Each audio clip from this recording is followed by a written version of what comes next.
takeoffs often don't get much attention. Unless it is V1 cuts in the simulator, they are often an afterthought of training. However, when exploring the backcountry, many runways are shorter, rougher, and in tighter spots than a standard paved runway.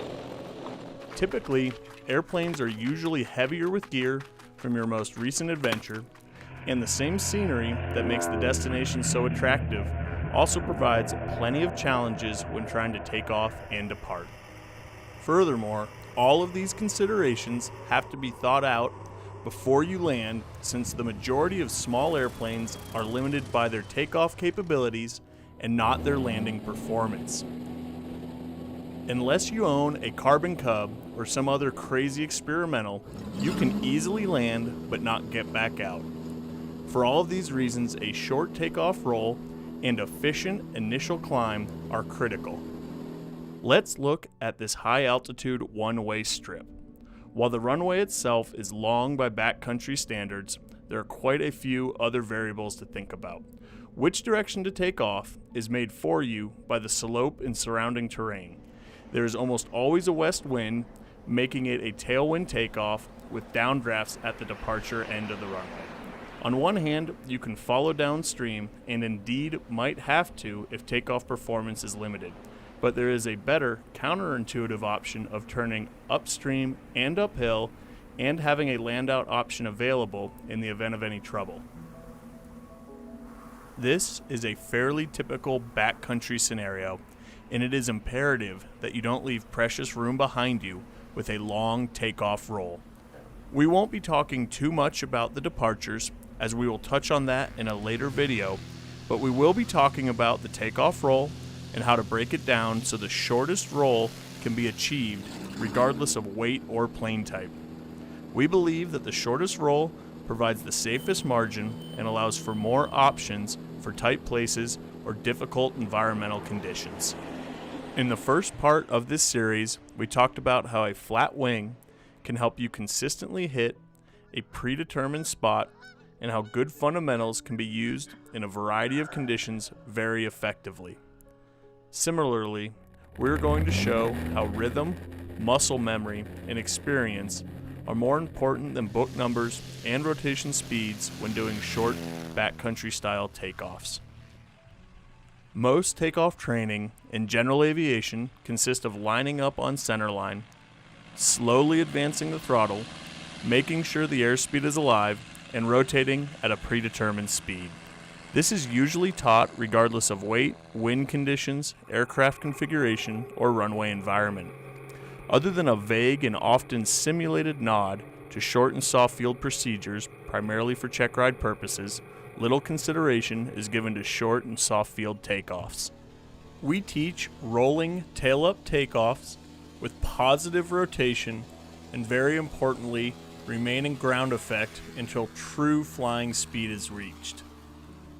We teach rolling tail-up takeoffs for several reasons.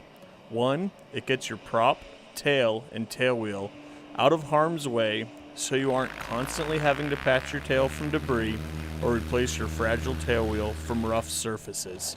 It also allows for smoother turning takeoffs so your tail isn't hopscotching along.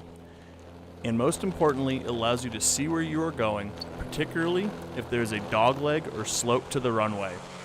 Finally, it allows for a more positive rotation due to increase in angle of attack. With some first-class, cheesy animation, we can define each segment of the takeoff roll. 1. The initial roll. Advance the throttle quickly. Keep your eyes outside and track your desired path. 2. Your tail comes up. Your hands and feet are busy, and your eyes are outside, not on the airspeed. 3. Flaps and rotate. Here you pop the flaps and try to milk some energy efficiency while remaining in ground effect. Now let's watch a takeoff in real time in a Carbon Cub at 6,000 feet density altitude. It is just under 5 seconds.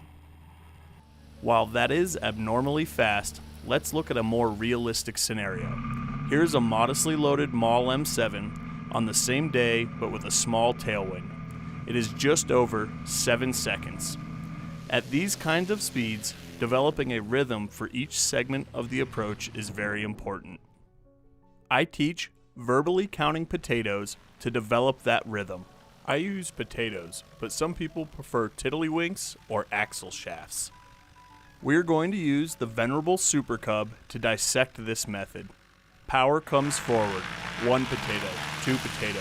Tail comes up, 1 potato, 2 potato, 3 potato. Flaps and positively rotate. Notice we stay in ground effect to gain energy efficiency before beginning our climb out. Now, let's follow along in a carbon cub. Power comes forward. Tail up. 1 potato, 2 potato. Flaps and rotate. Notice the airspeed indicator. We are airborne and it is barely coming alive. Notice again, we remain in ground effect until flying speed is reached. This count is going to be different in each type of plane and configuration. I have found that verbally counting helps mitigate these differences into common segments. What might work for a light 185 at sea level is going to be different than a heavily loaded mall in the mountains. Having a count also allows you to plan your takeoff. If you have a decent tailwind on a warm day, you can consciously plan beforehand to have, say, a 9 potato day instead of a 6 potato day. Rather than picking some imaginary and arbitrary abort point, you can have a tangible and accountable abort point. Simply by knowing your counts, you can diagnose the health of your takeoff, whether it's a sticky brake or a stronger than expected tailwind. If your tail doesn't come up when you think it should, that is a good time to abort rather than airborne and staring at some trees. The important takeaway is these takeoffs happen pretty fast. The airspeed indicator hasn't even come alive by the time you're rotating, and there are plenty of other variables to pay attention to as you begin your roll. Having a routine that is as much muscle memory as it is rhythm allows you to get airborne and in ground effect the quickest way possible. It also allows you to diagnose the takeoff and feel if it is going as planned. This leaves you with more options, which is always a good thing when operating in the backcountry. Join us for our next video, the flare, touchdown, and rollout.